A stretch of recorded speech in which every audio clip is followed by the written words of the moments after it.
They were just two passengers on a flight, until a single accusation turned their journey into a nightmare. When Brandon and Melanie boarded, they never imagined they'd be singled out, humiliated, and interrogated like criminals. But when the truth came out, the entire airline was forced to face the consequences. What really happened at 30,000 feet? Stay tuned to find out. Before we continue this incredible story, let us know where you're watching from. If you enjoy stories like this, subscribe to the channel, because tomorrow we have another inspiring story you won't want to miss. The boarding process at JFK International Airport moved along as smoothly as ever. A steady stream of passengers filling the plane, the air thick with the familiar hum of pre-flight chatter and the rustle of carry-ons being stowed overhead. Among them, Brandon Carter and his wife Melanie settled into row 12, seats A and B, engaged in quiet conversation. Brandon, a meticulous 35-year-old financial consultant, adjusted his glasses, flipping through the laminated safety instruction card with quiet concentration. Melanie, a 32-year-old marketing executive, was casually scrolling through her phone, responding to last-minute messages from her sister in Atlanta, who was eagerly awaiting their arrival for a long-overdue family celebration. To anyone else, they were just another married couple preparing for a routine flight, but not everyone saw it that way. Standing near the front of the plane, Lisa Dunham, a veteran flight attendant with over a decade of experience, observed the passengers as they found their seats. It was something she did on every flight, an unconscious habit of scanning, assessing, watching for anything that seemed off. Her gaze landed on Brandon and Melanie. Something about them, about how closely they whispered, about how Brandon's eyes flicked across the safety card with intense focus, sent a ripple of unease through her. It wasn't logical, wasn't based on anything concrete, but Lisa had been in this job long enough to trust her gut. And right now, her gut was telling her something was wrong. Chewing the inside of her cheek, Lisa hesitated. What if she was overreacting? But what if she wasn't? There had been too many stories, too many incidents where a moment of hesitation had cost lives. She wasn't about to let that happen on her watch. Making a swift decision, she turned and approached the gate agent, speaking in a hushed but urgent voice.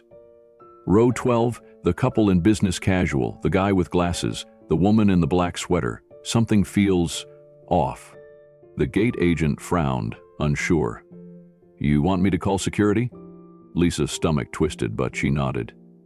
Yeah, just to be sure. Brandon adjusted in his seat, flipping through the safety card more out of habit than necessity.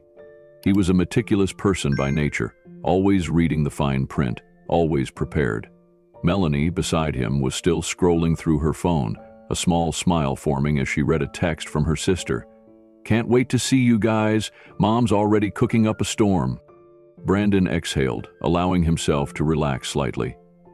This was supposed to be a simple trip, a routine flight to Atlanta to visit family. He and Melanie had flown countless times before, always without issue. But then, just as the last of the passengers were settling into their seats, the atmosphere inside the cabin changed. A sudden hush fell over the aisle. Brandon noticed it before he saw them. The energy of the cabin shifted, the casual pre-flight chatter dimming into whispers, passengers subtly turning in their seats. Then he saw them. Two uniformed security officers stepping onto the plane, their heavy boots making the floor tremble slightly with each step. The lead officer, a broad-shouldered man with a hardened expression, let his gaze scan the rows, as if he were searching for someone specific. Brandon's stomach twisted. He didn't know why, but something felt wrong. Then the officer stopped. Right at row 12, Brandon exchanged a quick glance with Melanie, who had also stiffened. Sir, ma'am, the officer said, his voice clipped and professional. We're going to need to see your IDs. Brandon blinked. Excuse me? The request felt like a slap. The second officer, a younger man with a tight jaw, folded his arms. Identification, please. Melanie frowned. Why? What's going on? Passengers were now actively watching, some murmuring in hushed voices. Across the aisle, A man discreetly lifted his phone, the screen glowing as he hit record. Others weren't so subtle, turning in their seats, openly staring. Brandon's pulse ticked up. He had felt this before. That quiet humiliation, the unspoken accusation. He knew what this was. Still, he moved carefully, deliberately, not wanting to give them any excuse. He reached for his wallet and pulled out his driver's license, handing it over without a word. Melanie did the same, her hand gripping her ID so tightly her knuckles turned white. The lead officer took them, studied them for a long moment, then exchanged a look with his partner. "Are you two traveling alone?" Brandon's jaw tightened. "Yeah." "Where are you headed?" Melanie crossed her arms. "Atlanta." "What's the purpose of your trip?" Brandon exhaled sharply, anger flickering behind his composed expression. "We're visiting family." The second officer's face remained unreadable. "Did you check any luggage?" Melanie's fingers curled around the armrest. "Yes, one bag each." The murmurs in the cabin grew louder. A few people instinctively reached for their phones. Then came the question that made Brandon's blood boil. "Do you have any explosives or dangerous materials in your possession?" Melanie gasped. "What?" Brandon's fists clenched. "Are you serious right now?" The lead officer barely reacted. "Sir, I'm going to need you to stay calm." Brandon's voice was tight, controlled, but firm. "I am calm. You're the one standing over me like I did something wrong." Melanie's voice wavered. "Why are we being questioned? We're sitting in our assigned seats minding our business. Why are we the only ones being stopped?" Silence. Then the second officer cleared his throat. "A flight crew member reported suspicious behavior." Brandon's stomach dropped. Melanie stiffened. "Suspicious? What does that even mean?" No answer. Instead, the lead officer handed their IDs back, nodding slightly. "You're clear." And just like that, they turned and left. The moment was over, but the damage was done. The murmurs, the judgment, the lingering stares. Even though they were innocent, the stain of suspicion clung to them like an invisible mark. As Brandon's gaze flicked toward the front of the cabin, his eyes met someone else's. A flight attendant, Lisa Dunham. She was watching. Brandon's chest burned with unspoken words. Lisa quickly looked away, but the world had already seen. And then, from across the aisle, the man who had been recording pressed a button on his phone. Upload. The tension on the plane did not dissipate after the officers left. If anything, it thickened, lingering in the heavy silence that followed. Brandon and Melanie sat frozen, their bodies stiff, their minds racing. The moment had happened so fast, yet every second of it replayed in Brandon's head in slow motion. The officers towering over them, the weight of dozens of eyes pressing down on their skin, the quiet humiliation of being treated like a threat. And for what? Because they were whispering? Because he had read a safety card? Because someone had decided that two black passengers sitting quietly in their seats didn't look right? Melanie exhaled shakily, setting her ID back in her purse with hands that trembled slightly. She didn't say anything. She didn't need to. Her silence spoke louder than words. Brandon's jaw was so tight he thought it might crack. He wanted to stand up, demand answers, call out the injustice.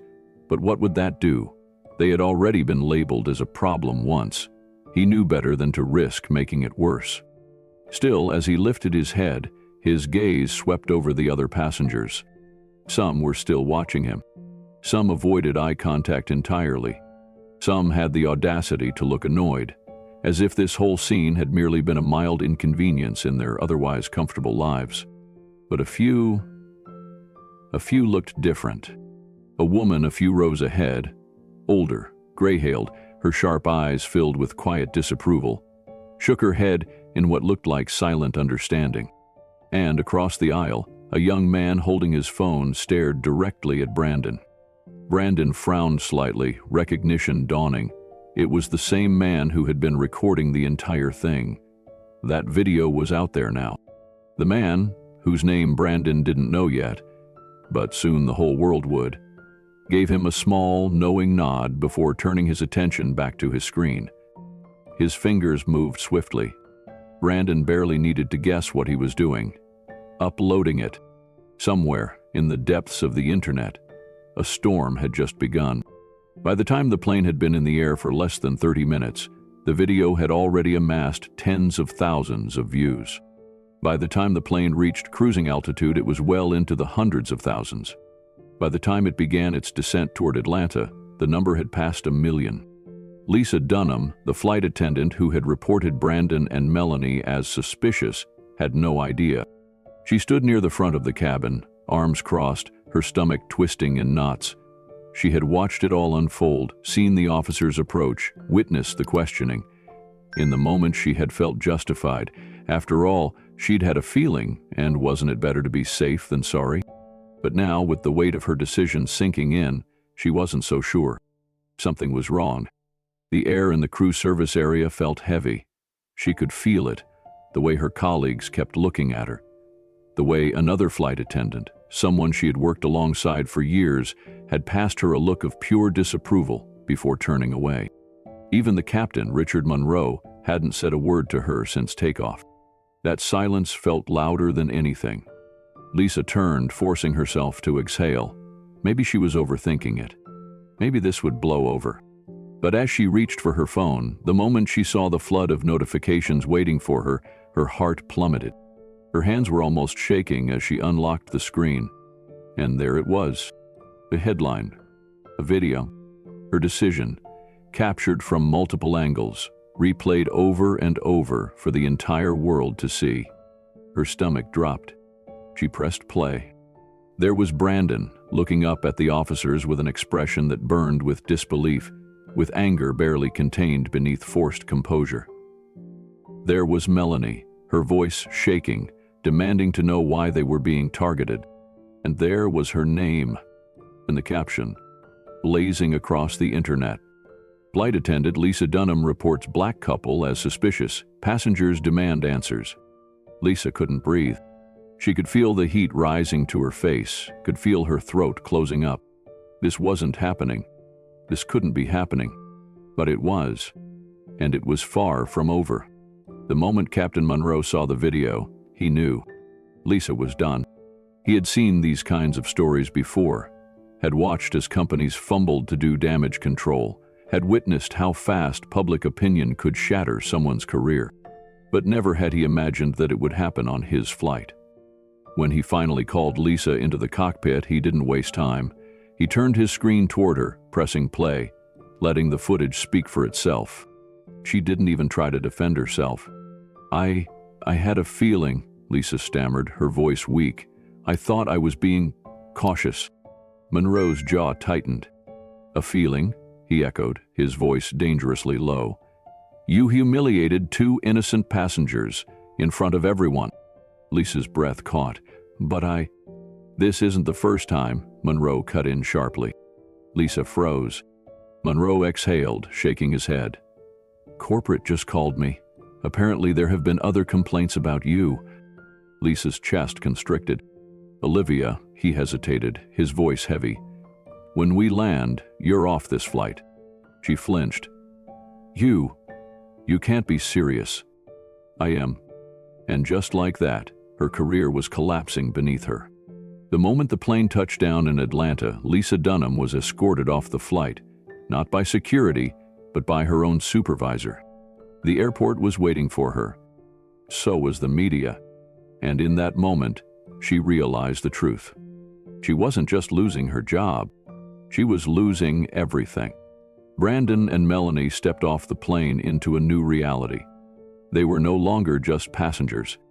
They were headlines, and their fight was just beginning. The moment Brandon and Melanie Thompson stepped into the terminal at Hartsfield-Jackson Atlanta International Airport, the weight of what had happened still clung to them. They weren't just passengers anymore. They were headlines, trending topics, the unwilling faces of a controversy that was quickly spiraling into something much bigger than they had ever imagined. Brandon could still feel the lingering humiliation, like an aftertaste that refused to fade. His fingers flexed at his sides as he exhaled slowly, trying to release the tension knotted in his chest. But how do you release something that has branded itself into your memory? His phone vibrated in his pocket. Again, since turning it on after landing, the notifications had been non-stop. Calls, texts, social media mentions. The world had already seen what happened. Melanie pulled her own phone out, staring at the screen with wide, disbelieving eyes. "Oh my God," she whispered. Brandon turned his head slightly. She swallowed, lifting the screen so he could see it. 50,000 retweets, 100,000 shares, millions of views, and then the message that made his stomach clench. At Airway Lines, we are aware of the incident that took place on Flight 287 and are conducting a full internal review. Internal review? Brandon muttered, his voice sharp with disbelief. That's their response? Melanie shook her head, scrolling through the replies. People aren't letting it slide. Look at this. Fire that flight attendant immediately. Another tweet. Imagine sitting in your seat, minding your business, and being treated like a terrorist because you're black. And another. Boycott this airline until they do something. Brandon let out a humorless chuckle, shaking his head. This is bigger than us now. But before either of them could process the gravity of that truth, another voice broke through the noise. "Mr. Thompson?" Brandon turned sharply, his shoulders tensing. A tall man in a dark suit stood before them, his expression unreadable, a badge clipped to his belt. "Name's David Walker," the man said, extending his hand. "Civil rights attorney. I think you and I need to talk." David Walker led them to a quiet section of the airport, away from the eyes of reporters who had already begun swarming the arrivals area. Brandon and Melanie exchanged a wary glance before sitting across from him in a private lounge. "I won't waste your time," Walker said, folding his hands on the table. "What happened to you was wrong, and it wasn't just an incident. It was discrimination, plain and simple." Brandon exhaled sharply, rubbing his palms together. "We know that." Walker nodded. "The question is, what do you want to do about it?" Melanie's fingers tightened around her phone. "What do you mean?" "I mean," Walker continued, his voice measured, "do you want to push back, file a lawsuit, demand accountability? Because I'll be honest, Airway Lines is going to try to sweep this under the rug. They'll fire the flight attendant, issue some weak apology, and move on." Brandon and Melanie looked at each other. They knew he was right. "This isn't the first time something like this has happened," Walker continued. "I've been tracking cases like these for years. Black passengers pulled from flights for looking suspicious, flight attendants calling security for no reason. It keeps happening because no one ever fights back." Brandon leaned forward, his jaw tight. "And if we do?" Walker's expression turned serious. "Then we force them to change." Melanie exhaled. "How?" "We file a discrimination lawsuit," Walker said simply. "We make this about more than just your experience. We expose the pattern, the systemic issue. We don't let them just review their policies and move on. We make sure they actually change them." Silence stretched between them. Brandon tapped his fingers against the table, deep in thought. Then finally he turned to Melanie. "What do you think?" She didn't hesitate. "I think we fight." Walker smiled slightly. "Good, then let's get started." While Brandon and Melanie strategized their next steps, Lisa Dunham sat in an airport conference room, her world falling apart. Her hands were clammy as she gripped the edge of the chair, her heart hammering in her chest. She had spent over a decade working for Airway Lines, rising through the ranks, becoming a senior flight attendant. And now it was all gone. Across from her sat two airline executives, their faces impassive, their voices clipped and professional as they read from the termination letter. Lisa barely heard them. Words blurred together. Violation of policy, public outcry, reputational damage. Effective immediately, your employment with Airway Lines is terminated. A sharp ringing noise filled Lisa's ears. She had known it was coming, but hearing it out loud made it real. "But," she started, her voice weak, "I was just doing my job." The woman sitting across from her, a stone-faced HR director, cut her off. "No, Ms. Dunham, you weren't. You were profiling." Lisa's breath hitched. The woman didn't soften her gaze. "And now, you're paying the price." The story refused to die. News outlets picked it up. Lawyers weighed in. Celebrities tweeted about it. And Lisa? She was trending, for all the wrong reasons. Disgraced flight attendant Lisa Dunham claims she was just doing her job. Former employees say Lisa had a history of targeting black passengers. Airway lines under fire for racial profiling scandal. Her face was everywhere. Screenshots of her standing near row 12, watching the officers question Brandon and Melanie. And the worst part? People from her past, former coworkers, even past passengers, started coming forward. "I worked with Lisa for years," one ex-flight attendant told a reporter. "This isn't the first time.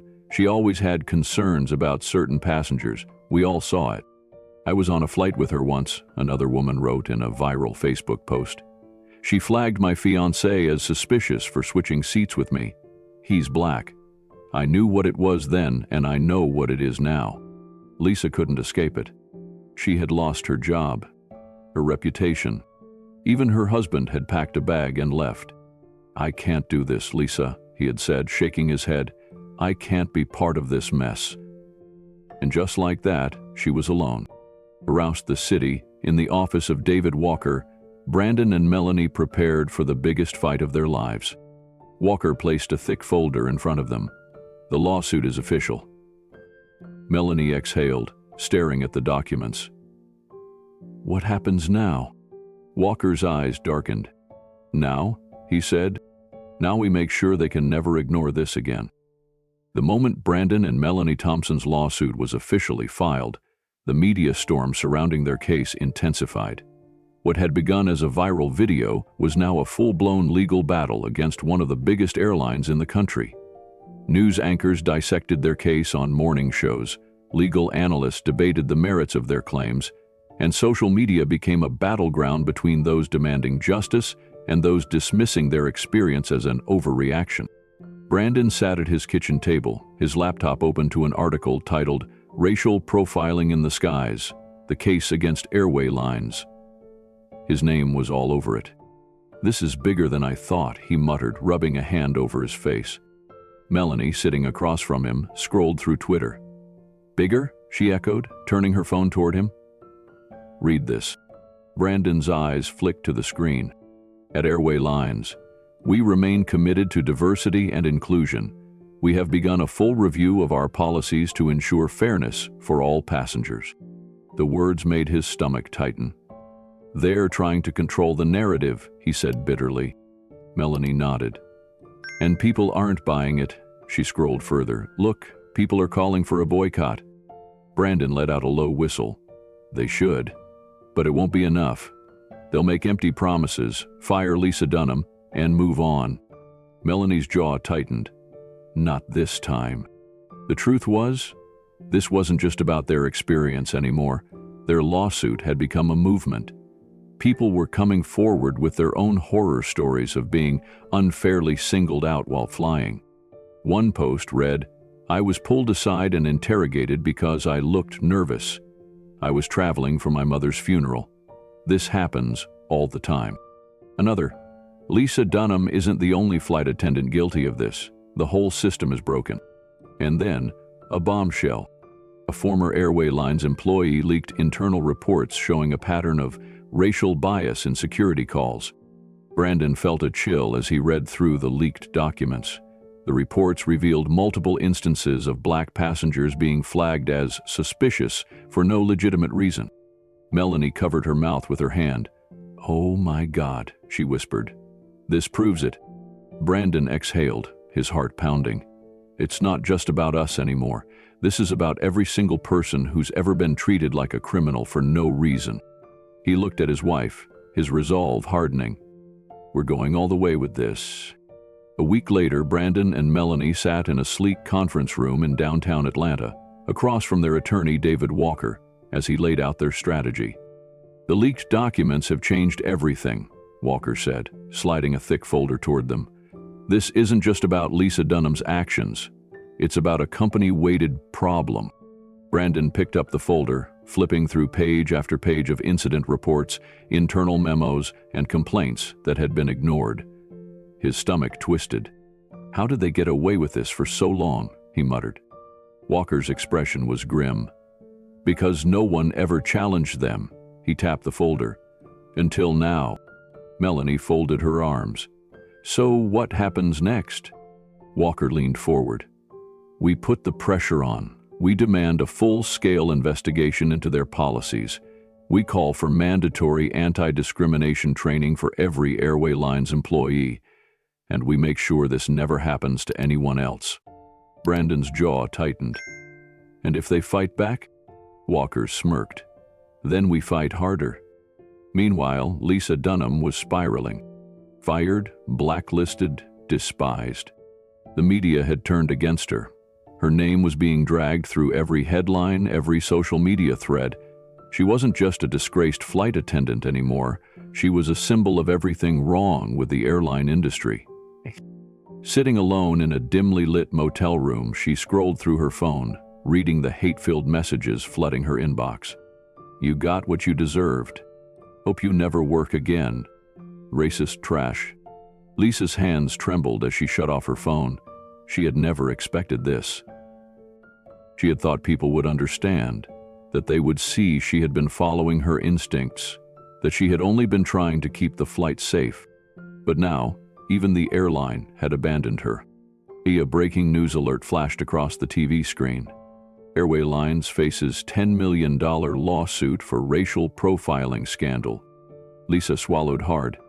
Her former employer had issued a public apology and vowed to improve their policies, but it wasn't enough. The lawsuit was moving forward, and the company was desperate to shift the blame. And Lisa? She was the perfect scapegoat. Her phone buzzed, a call from an unknown number. She hesitated, then answered. Hello?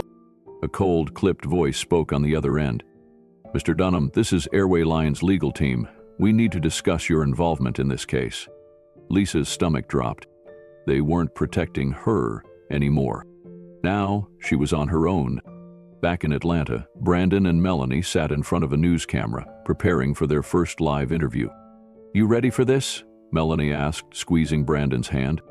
He exhaled slowly. As ready as I'll ever be. The camera light blinked red. A voice off-screen spoke. You're live in 3, 2, and just like that, the world was watching. Brandon looked straight into the camera.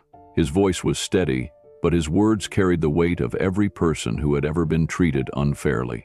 What happened to us wasn't an accident. It wasn't a misunderstanding. It was part of a much bigger problem. One that people like us have faced for too long. Melanie nodded.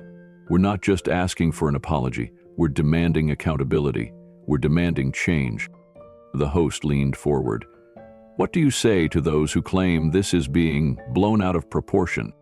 Brandon didn't hesitate. I say that if it were you sitting in that seat, you wouldn't be saying that. Melanie's eyes burned with determination. This isn't just about us anymore, she said. This is about making sure no one else has to go through what we did. The interview ended, but the fight was just beginning. Because Brandon and Melanie weren't backing down. The courtroom was silent as the judge prepared to deliver the verdict. Brandon and Melanie Thompson sat hand in hand, their fingers clasped so tightly it was hard to tell where one grip ended and the other began. The tension in the room was suffocating, each breath slow, deliberate, bracing for what came next. Across the aisle, Airway Lines' legal team sat stiffly, their polished suits unable to mask the weight of what was about to unfold. The judge cleared his throat, his expression unreadable as he looked over the packed courtroom. The world had been watching this case unfold for months. Social media had dissected every development, and news outlets had turned it into a cultural flashpoint about racial bias in the airline industry. Now, it all came down to this moment. In the matter of Thompson versus Airway Lines, the court finds in favor of the plaintiffs. A collective gasp rippled through the room. Melanie squeezed Brandon's hand as relief and vindication flooded her chest. Brandon let out a slow, shaking breath, His jaw clenched as he processed the words. They had won. The defendant, Airway Lines, is ordered to pay damages and implement immediate reforms, including mandatory anti-discrimination training for all employees and a complete overhaul of their security policies regarding passenger conduct reporting. It was more than just a payout, it was a direct order for change. Across the room, Lisa Dunham sat alone, staring at the table in front of her. No legal team at her side, no corporate backing. She had been fired, blacklisted, and discarded by the very company she once believed would protect her. She had made her choices. Now she was left to face the consequences alone. As Brandon and Melanie stepped out of the courthouse, a crowd erupted into cheers. Reporters shouted questions, cameras flashed, and strangers clapped them on the back, thanking them for standing up, for fighting back. A journalist pushed forward, microphone in hand. "Mr. Thompson, what does this victory mean to you?" Brandon met her gaze, his voice steady but firm. "It means that people like us don't have to just take it anymore. It means change is possible." And for the first time since that humiliating day on the plane, Brandon and Melanie felt free. This story is more than just a courtroom victory. It's a wake-up call. It's a reminder that bias, whether subtle or blatant, has real consequences, and those who stand up against it can create real change. Brandon and Melanie's journey wasn't just about them. It was about challenging a system that had long gone unchecked, about ensuring that the next person boarding a flight wouldn't have to face the same injustice. In today's world where assumptions are made in an instant, we must ask ourselves, are we contributing to the problem, or are we helping to change it? This story is proof that standing up, speaking out, and demanding accountability matter. If this story resonated with you, don't let it stop here. Like, share, and subscribe for more stories that challenge perspectives and inspire action. Let's keep these conversations going, because change starts with awareness.